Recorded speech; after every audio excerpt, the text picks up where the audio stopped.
ప్రియుడా ప్రాణనాథుడా పది కోట్లలో అతి సుందరుడా ధవళవర్ణుడా రత్నవర్ణుడా కోటి సూర్యుల కన్నా తేజోమయుడా ప్రియుడా నా వరుడా ప్రేమికుడా పెళ్లి కుమారుడా ప్రియుడా నా వరుడా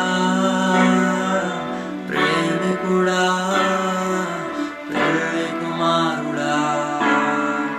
నీ వాక్యముతో నన్ను కడుగుము నిర్దోషముగా నిలబెట్టుము పరిశుద్ధముగా మహిమ కలిగిన నీ వధువుగా సిద్ధపరచుము ప్రియుడా